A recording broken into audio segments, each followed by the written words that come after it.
జై జగన్నాథ్. ఇలా గిరీష్ ఆ జగన్నాథుడిని తలుచుకొని స్టార్ట్ చేసినావు అని అంటే భారతదేశంలో జరుగుతున్న ఘటనలు, ఆ జగన్నాథుడు ఇస్తున్న మనకు సంకేతాలు మనకు అర్థమవుతున్నాయా అననే తత్వంతో ఇలా మన చిట్ట మొదలెడుతున్న ఫ్రెండ్స్. కట్ చేసి సీన్ లోపలికి పోతే ఆ జగన్నాథుడిని ఒకసారి దర్శనం చేసుకొని ఆయన మనకు సంకేతాలు పంపిస్తూనే ఉన్నాడు. కాకపోతే మన దురదృష్టం ఏంటంటే మనకు అర్థమవుతలేదు. ఇవాళ నిన్న ఒక కపుల్ ఆఫ్ డేస్ బ్యాక్ అనుకుంటా, డేట్స్ కరెక్ట్గా గుర్తులేవు, ఆ రోజు పూరి జగన్నాథ్ దగ్గర ఆయన జెండా ఏదైతే ఉంటుందో అది గద్ద ఎత్తుకొని పోతున్నది. ఇది మెయిన్ జెండా అని మాట్లాడుతున్నారు. గద్ద అననే కంటే ఆయన సాక్షాత్తు వాహనమే గరుడే ఎత్తుకుపోయిందా అని చెప్పి అలా మాట్లాడితే దీని దగ్గర సమాధానం మన దగ్గర ఎవరి దగ్గర ఉండకపోవచ్చు. కట్ చేసి సీన్ లోపలికి పోతే దాని తర్వాత ఘటనలు ఎట్లా జరుగుతున్నాయో మనం అందరు చూడండి. ఒక జగన్నాథ స్వామి టెంపుల్ దగ్గర 83 సంవత్సరాల ఒక సేవకుడు, జగన్నాథ సేవకుడు, పండితుడు, priest, what ever it is, ఆయన చంపబడ్డాడు. ఎవరైతే చంపినరో ఆడు ఫరారులు ఉన్నాడు. జగన్నాథ స్వామి టెంపుల్లో ఆయన మహాసువార అని ఆ పదవిలో ఆయన పనిచేసిండంట. సాక్షాత్తు ఆ జగన్నాథునికి తన సేవ అంకితం చేసిండట. పిల్లలు కూడా ఆయనకు ఎవరు లేరట.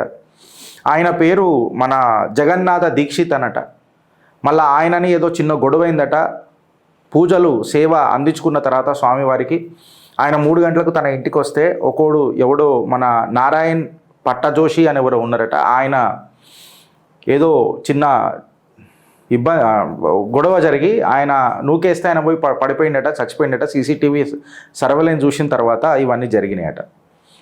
ఇట్లాంటి సంకేతాలు అయిన తర్వాత నెక్స్ట్ ఏం కనబడుతున్నది మనకు భారతదేశంలో అని చెప్పి మాట్లాడితే కేవలం ఇవాళ గరుడు మనకు చేతావని ఇచ్చిండా అని అనేది కాదు.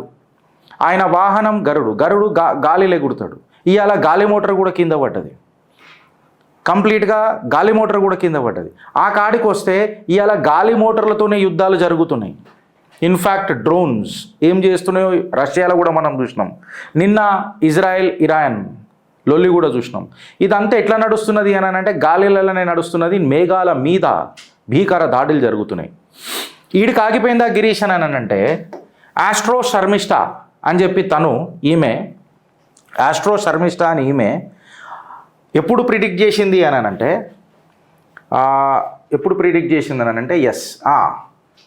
డిసెంబర్ 29, 2024కి ఆస్ట్రో శర్మిష్ఠ చెప్పింది ఏమనంటే ఏవియేషన్ సెక్టార్ భారతదేశంలో 2025లో చాలా గుణాత్మకమైన గణాంతకంగా ముంగటికి పోతుంది. And to that matter Mrigashira మాసంలో 6.5 degree per month aviation flourish అవుతుంది. ఇక మనకు వేదిక్ చెప్పడం నాకు పెద్దగా రాదు. మృగశిర మాసంలో ఏవియేషన్ చాలా పెద్దగా అవుతుంది. అండ్ టు దట్ మ్యాటర్ ఒక పెద్ద సంఘటన జరుగుతుంది, ఒక ప్లేన్ క్రాష్ అవుతుంది అని తను ఎప్పుడు చెప్పింది? డిసెంబర్ 29, 2025కి ఆస్ట్రో శర్మిష్ఠ చెప్పింది. నిన్న ఈ సంఘటన జరిగిన తర్వాత, మొన్న ఈ ప్లేన్ సంఘటన జరిగిన తర్వాత ఆమె ట్విట్టర్ అకౌంట్కి నాకు తెలిసి 8,000 నుంచి 9,000 మంది ఫాలోవర్ ఒకటేసారి పెరిగారు. ఇంత అక్యురేట్ ప్రిడిక్షన్ అనండి. తనే మన ఆస్ట్రో శర్మిష్ఠ, మన వేదిక్ సైన్స్ ఎంతో గొప్పదో ఇగో ఇప్పుడు ఈడ సాక్షాత్ ఇక కంప్లీట్గా సాక్ష్యాలతో చెప్తున్నాను నేను. కొంతమంది ఉంటారు, ఇక జిహాదీ ముఠాగాళ్ళు ఉంటారు. గాలి చెప్తేనేమో మేము చెప్తేనేమో గట్లాంటివని అంటే మీరు దాడి చేయనీకే చేస్తున్నారు. తను భారతదేశ ప్రేమతో చెప్తున్నది. ఇన్ఫ్యాక్ట్ ఆస్ట్రో శర్మిష్ఠ ఎప్పుడు ఇది ఎప్పుడు అని అంటే సుమారు సెప్టెంబర్ 8, 2024కి ఇది పిన్ కూడా చేసి పెట్టింది ఆమె. ఆస్ట్రో శర్మిష్ఠ సెప్టెంబర్ 8, 2025కి ఆమె ఇంకొకటి కూడా ప్రిడిక్ట్ చేసింది. ఏంటంటే పాకిస్తాన్ అనేది చాలా ఇబ్బంది పాలవుతుంది, వాళ్ళ ఆర్మీ నిస్సహాయ పరిస్థితులలో ఉంటుంది. ఇమ్రాన్ ఖాన్ జైల్లో నుంచి బయటకు వస్తాడు, పాకిస్తాన్ ఏదో కట్టడానికి ప్రయత్నం చేస్తాడు. అక్కడ ఆహార భద్రత లేకుండా ప్రజలు ఇక అలమటించిపోతారు, ఒక డిజాస్టర్ అవుతుంది, న్యాచురల్ కెలామిటీ అవుతుందని తను ఎప్పుడు చెప్పింది? సెప్టెంబర్ 8, 2024. ఇవాళ అవి కంప్లీట్గా మనకు సాక్ష్యాలే ముంగట కనబడుతున్నాయి. ఎట్లా 4 లెటర్ రాశారు పైజామనాడ గతి లేని పాకిస్తాన్ వాళ్ళు భారతదేశానికి. అరే నీళ్ళు ఇడిచిపెట్టరు నాయన, మీకు దండం పెడతాం, ఇక్కడ కడుపునిక కాదు కదా, తిననిక కూడా పైసలు లేవని చెప్పి పెట్టుకున్నారు. ఇవాళ ఎంత డియోడ్రెంట్లు ఎక్కువ ముడి పోతాయి పాకిస్తాన్లో, జర చూసుకోర్రి. ఇప్పుడు సంఖ కింద కొట్టుకున్నాడు కాదు, వాళ్ళు ముడి కింద కూడా కొట్టుకోవాల్సి వస్తుంది, ఎందుకంటే నీళ్ళు దొరుకుతలేవు కడుక్కోనికి. సో పెద్ద మార్కెట్ ఇప్పుడు పాకిస్తాన్. సో తను సెప్టెంబర్ 8, 2024లోనే ఇది ప్రిడిక్ట్ చేసింది. తను ఇదే కాకుండా డిసెంబర్ 24, 2024కి కూడా ఇంకొకటి ప్రిడిక్ట్ ఏం చేసిందని అంటే Iran will be destroyed in coming 2 years అని చెప్పింది. నిన్న ఇజ్రాయెల్ ఇరాన్ మీద దాడి చేసింది.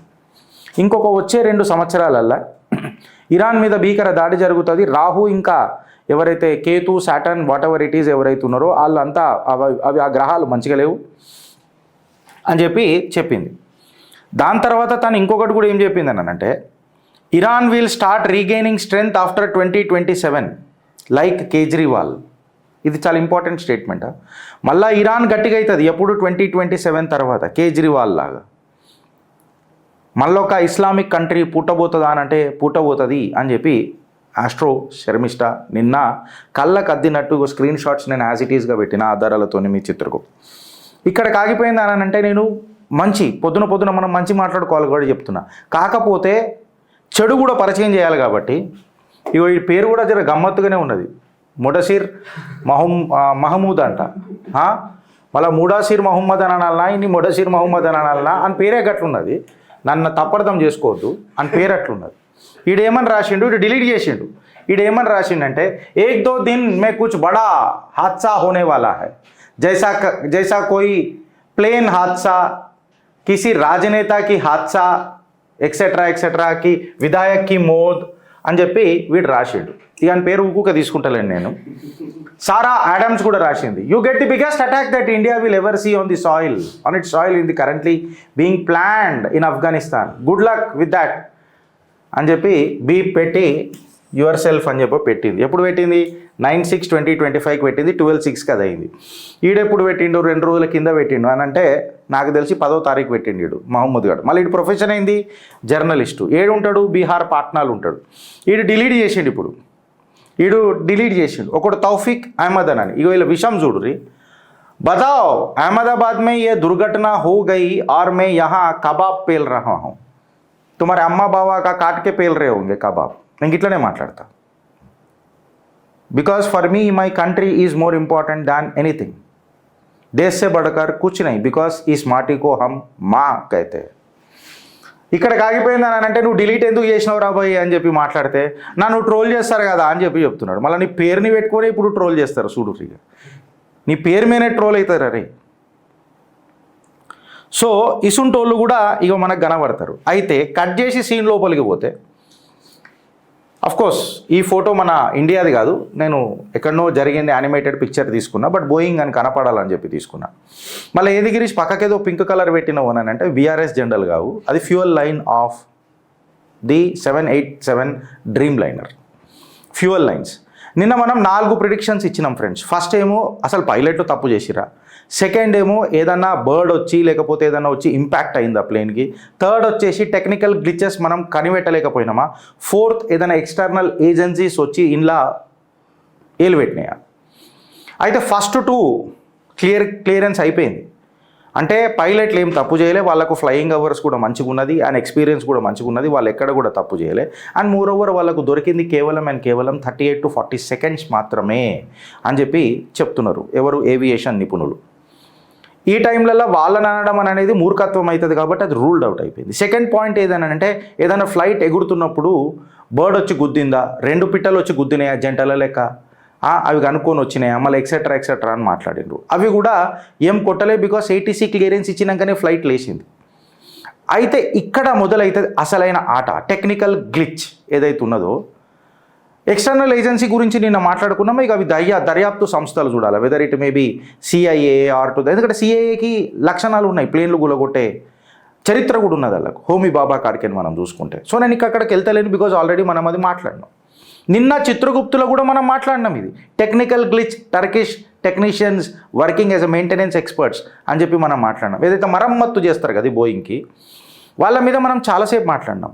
అదేదో చూడుండ్రి, అదొకటి ఉంటుంది చూడు పాట, కాజల్ అగర్వాల్ది, చలి చలిగా ఉంది వేళ అని ఒక పాట ఉంటుంది చూడు. నువ్వు నాతోనే ఉన్నట్టు నన్నే చూస్తున్నట్టు ఊహలు అని. నాకు అట్లనే ఊహలు వస్తాయి కొన్ని. ఏందనిచా చిత్రగుప్తులం కదా, రాత్రి చిట్టా ఇప్పటిక కలబడుతుంది, పరకాయ ప్రవేశం చేస్తాడు చిత్రగుప్తుడు. సో అది నిన్న మేము మాట్లాడుకున్నాం. మీకు ఇవాళ డేట్ డాట్స్ కనెక్ట్ చేసి చూడండి, పలు ఛానళ్ళల్లో సోషల్ మీడియాలో కూడా ఇది సర్క్యులేట్ అవుతుంది. 15th మేకి గవర్నమెంట్ టర్కిష్ ఏదైతే మెయింటెనెన్స్ వాళ్ళు సెలిబియన్ ఎక్సెట్రా ఉంటుందో వాళ్ళని బగాన్సురీడికని మీరు పాకిస్తాన్కి సపోర్ట్ చేస్తారు వద్దు అని అంటది. 20వ తారీఖు హైకోర్టు వాళ్ళకు స్టే ఆర్డర్ ఇస్తుంది. 5th జూన్కో 6th జూన్కో ఏవియేషన్ ఎక్స్పర్ట్స్ పోయి సర్వే చేస్తే ఎక్స్ప్లోజివ్స్ దొరుకుతాయి. 8th జూన్కి సడన్గా భారతదేశం మొత్తంలో ప్రొటెస్టులు జరుగుతాయి. ఏం ప్రొటెస్టులు జరుగుతాయి అంటే టాటా సంస్థని మనము ఏ వస్తువులు కొనొద్దు, ఎందుకంటే టాటా సంస్థ పాలస్తీన్లా హమాస్కి సపోర్ట్ చేయకూడదు, మన ఇజ్రాయెల్కి సపోర్ట్ చేస్తుంది, పాలస్తీన్కి సపోర్ట్ చేస్తలేదు అని.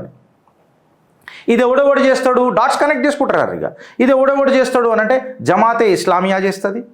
దాని తర్వాత దాని సంఖ కింద చెయ్యెట్టి ముడి కింద ముద్దెట్టే ఇంకొక సంస్థ ఉన్నది దాని కిందనే. అది మన ఇండియన్ విత్ ప్యాలెస్టీన్ అనేది ఒక సంస్థ ఉన్నది. అంటే భారతీయులంతా మేము సంఘీభావం తెలుపుతున్నాం ప్యాలెస్టీన్కి అని ఒక సంస్థ ఉన్నది. మేమైతే ఏం తెలుపుతలేము, మీరు తెలుపుతున్నారేమో, అందులో మమ్మల్ని కలపకుండ్రి. ఈ 2 సంస్థలు కలిపి టాటా మీద ప్రొటెస్ట్ చేస్తాయి. మీరు డాట్స్ కనెక్ట్ చేసుకుంటారండి. దాని తర్వాత 10th జూన్కి పన్నుగాడు మన మోదీ గారు G7 దేశాలకు వస్తున్నారు కాబట్టి మోదీ గారి మీద భీకర దాడి చేస్తాం, మేము G7 నాయకుల ముంగట్నే ఆయన అంతం చేస్తామని అంటాడు. అరే నీ అయ్యా జాగిరి, నీకు ఎంత జిగర్లదం ఉంటే నువ్వు నా ప్రధానిని అంటావురా? ఇలా నేను దేశ ప్రధానిని నువ్వు అన్నవని అంటే నువ్వు అసలు నీ గుండె ఎర్రమని అన్నా, లేకపోతే నువ్వు నాకు అసలు అర్థమవుతలేదు కొన్ని విషయాలలో. ఇప్పుడు ఇక మీరు డాట్స్ కనెక్ట్ చేయండి ఫ్రెండ్స్. ఇప్పుడు నేను టర్కిష్ టెక్నిక్స్ అనేది ఉంటే అని చెప్పిన, మేము ఎయిర్ ఇండియాలోకి ఎంటర్ అవుతున్నాము అని చెప్పిండ్రు. సడన్గా కోర్టు తీర్పు రావడం ఏంది, ఇలా ఫేవర్గా స్టే ఆర్డర్ రావడం ఏంది, తర్వాత ఏదైనా సర్వలెన్స్ చేసినప్పుడు వీళ్ళు ఎక్స్ప్లోజివ్స్తో దొరకడం ఏంది, దొరకంగానే జమాతే ఇస్లామియా ప్లస్ ఇంకా ఒక సంఘటన వాళ్ళు 2 కలిపి ప్రొటెస్టులు చేయడం ఏంది, ప్రొటెస్టులు చేసిన తర్వాత పన్నుగాడు మాట్లాడడం ఏంది, పన్నుగాడు మాట్లాడిన తర్వాత గీలోళ్ళేంది. ఫ్రెండ్స్, ఈ ఫ్లైట్ ఏదో పొరగల మజాక్ ఫ్లైట్ కాదు, ఇది 787 డ్రీమ్ లైనర్ అని మాట్లాడతారు. అది డ్రీమా కాదా పక్కకు పెడితే, ఇప్పుడు నేను దీన్ని స్కీమాటిక్ డయాగ్రామ్ కూడా తీసుకొచ్చిన. నాకు తెలిసి మీకు నేషనల్ న్యూస్లలో కూడా ఇంత డీటెయిల్గా ఎవరు చెప్పలే. గిరీష్ నువ్వు హిందీ ఇంగ్లీష్లో మాట్లాడవచ్చు కదా అని అంటే, నేను దక్షిణాన పుట్టిన తెలంగాణ బిడ్డను, నార్త్లో మస్తు మంది ఉన్నారు మాట్లాడుకోనికి ఇట్లాంటి సబ్జెక్ట్స్. కాకపోతే మన తెలుగు రాష్ట్రాలల్లో మనం దారి తప్పొద్దు అన్న ఉద్దేశంతో చెప్తున్నా ఫ్రెండ్స్. ఈ డేటా మొత్తం తీసుకొని వచ్చి and we spend lot of time collecting this data. చాలా కష్టపడతాం ఇది తీసుకురానికే.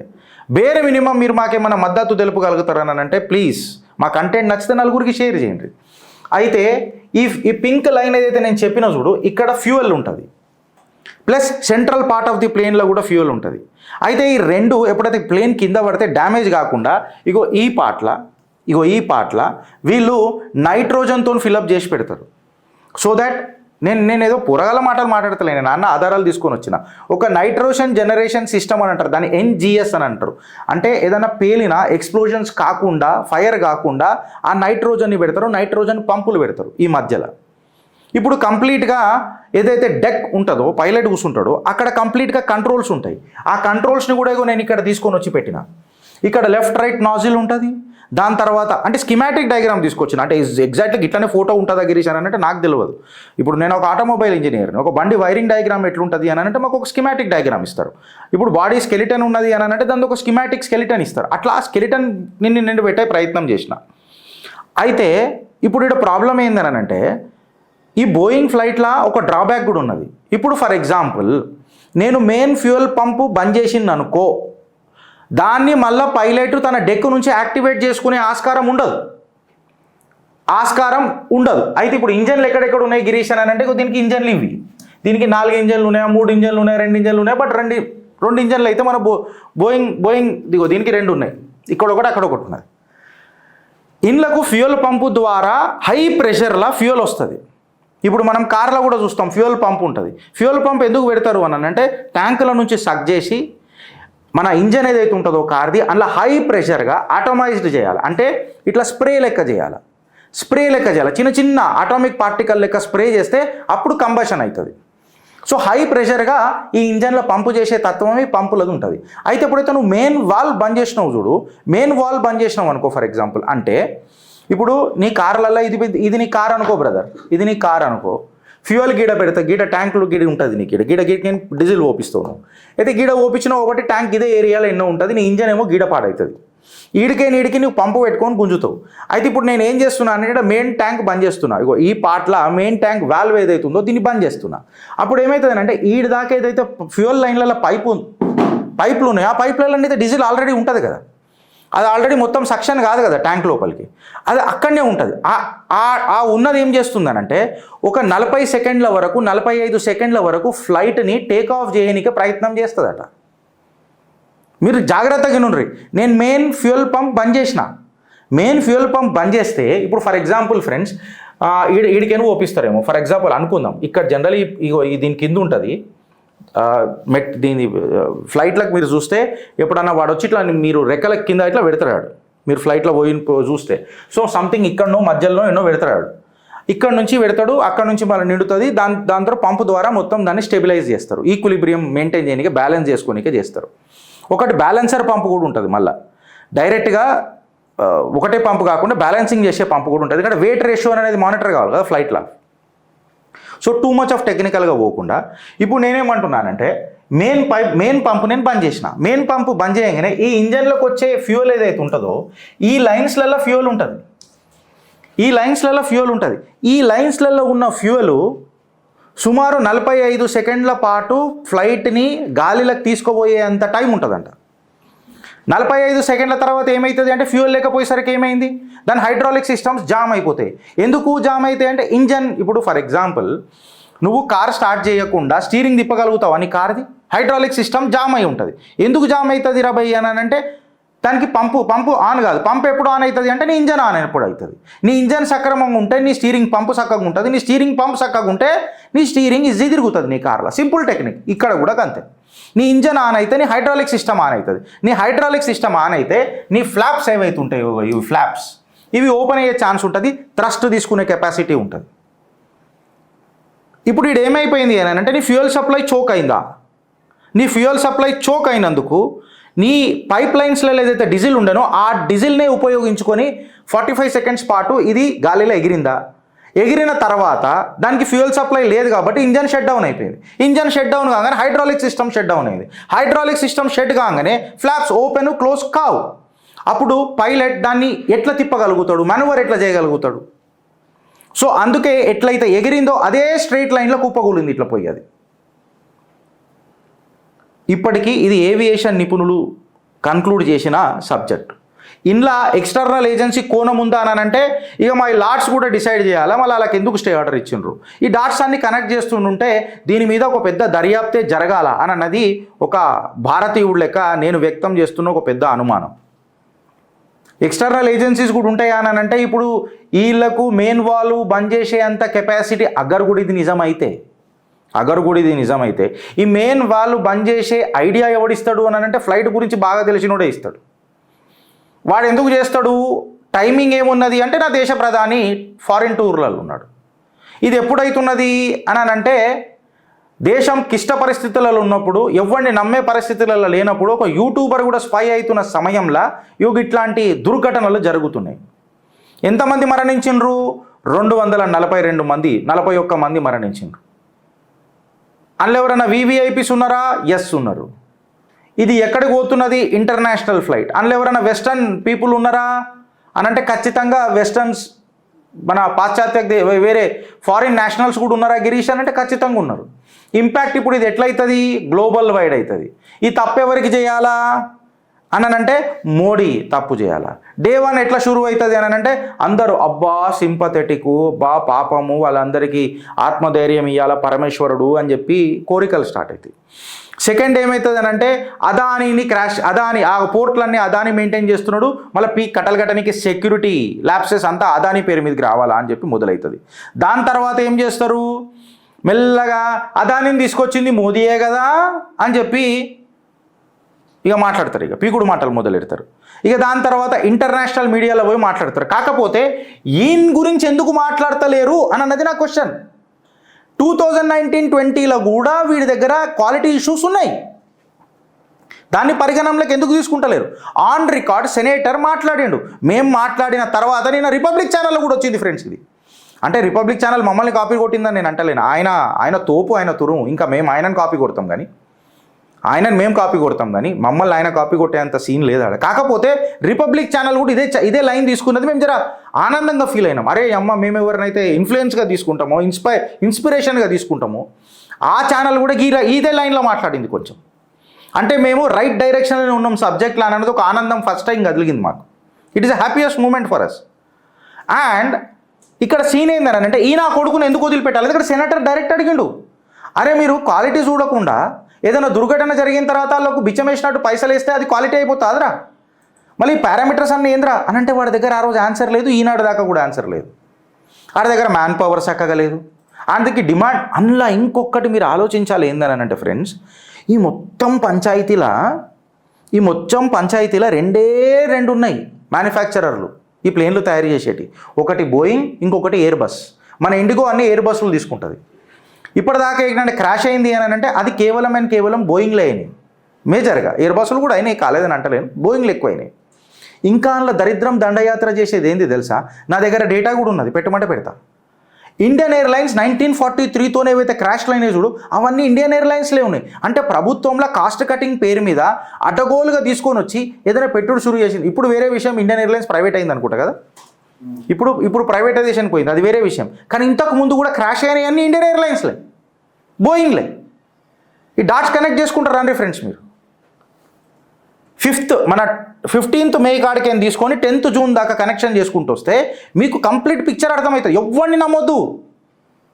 దేశం అనే టాపిక్ వచ్చినప్పుడు ఎవ్వరిని నమ్మొద్దు అన్లెస్ అని అంటే నీకు కన్ఫర్మేషన్ వచ్చేదాకా, చూసేదాకా, నీ కళ్ళతో నువ్వు చూసేదాకా. ఇప్పుడు పంచాయతీ ఏందని అంటే ఫ్రెండ్స్, ఇక్కడ నువ్వు గుర్తుపెట్టుకోవాల్సింది పంచాయతీ ఏందని అంటే, ఆస్ట్రేలియాలో బోయింగ్ క్రాష్ అయిందనుకో, బోయింగ్స్ ఫాల్ట్. చైనాలో బోయింగ్ క్రాష్ అయిందనుకో, బోయింగ్ ఫాల్ట్. అదే మళ్ళీ అమెరికాలో కూడా బోయింగ్ ఫెయిల్ అయిందనుకో, అది ఎవరి ఫాల్ట్? Boeing fault. ఇండియాలో ఫెయిల్ అయితే మోడీ ఫాల్ట్. ఇలా నోట్లలో మనవాడ మోడీ ఫాల్ట్. మళ్ళీ మోడీ ఏడున్నాడు రాబోయ్ అని అంటే గుజరాత్లో ఉన్నాడు. గుజరాత్కి ఫోన్ చేసి చెప్పిన ఆట రాబోయ్ నీకు. ఇక మొదలవుతాయి. కాంగ్రెస్ ఆల్రెడీ ఆట మొదలెట్టేసింది. ఒక సింబాలిక్ రిప్రజెంటేషనే మాట్లాడతారు ఫ్రెండ్స్ వీళ్ళు. నా బాధ అంతా ఒకటే, నువ్వు అప్రమత్తంగా ఉండు. ఆలోచిస్తావా లేదా అనుభవిస్తావా? భారత్ మాతాకి జై.